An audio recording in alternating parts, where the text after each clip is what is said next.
ಮಗನಿಗೆ ತಂದೆಯೊಬ್ಬನ ಕಿವಿಮಾತು. ಅಪ್ಪ ಬುದ್ಧಿ ಹೇಳಿದರೆಂದು ನೀ ಕೋಪಿಸಿಕೊಳ್ಳಬೇಡ. ಎಷ್ಟೋ ಮುಗ್ಧ ಮಕ್ಕಳಿಗೆ ಅಪ್ಪನೇ ಇರುವುದಿಲ್ಲ.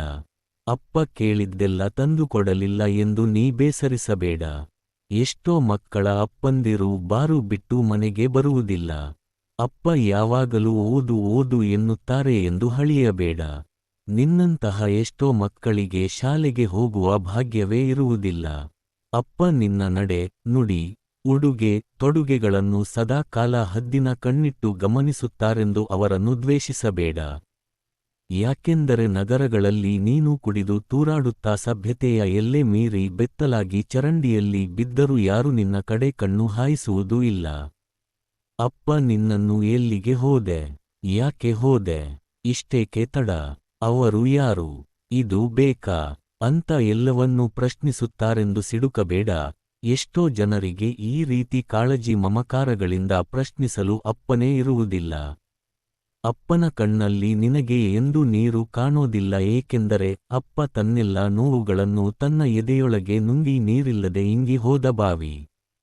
ಅಪ್ಪ ಸುಖವೇ ಇರಲಿ, ಮನರಂಜನೆಯೇ ಇರಲಿ ನಿನ್ನನ್ನು ಬಿಟ್ಟು ತಾನೊಬ್ಬನೇ ಅನುಭವಿಸಿದವನಲ್ಲ. ಆದರೆ ನಿನ್ನ ಸುಖದಲ್ಲಿ ಮಾತ್ರ ನಿನಗೆ ಅಪ್ಪನ ನೆನಪೇ ಇಲ್ಲ.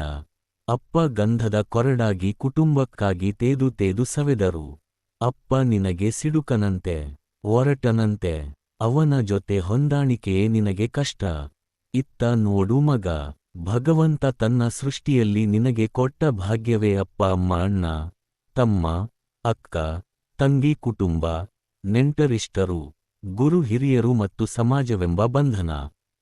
ಒಂದು ವೇಳೆ ನೀ ಮನುಷ್ಯ ಪ್ರಾಣಿಯಾಗಿ ಹುಟ್ಟದಿದ್ದರೆ ಈ ಬಂಧನಗಳ್ಯಾವುದೂ ನಿನಗೆ ಇರುತ್ತಲೇ ಇರಲಿಲ್ಲ. ಮಾನವ ಜನ್ಮ ದೊಡ್ಡದು, ಅದನ್ನು ಹಾಳು ಮಾಡಿಕೊಳ್ಳದಿರಿ ಹುಚ್ಚಪ್ಪಗಳಿರ ಅನ್ನುವ ದಾಸವಾಣಿ ನಿನಗೆ ಬೇಗನೆ ಅರ್ಥವಾಗಲಿ ಮಗ. ಇಂತಿ ಸದಾ ನಿನ್ನ ಒಳಿತನ್ನು ಬಯಸುವ ಅಪ್ಪ.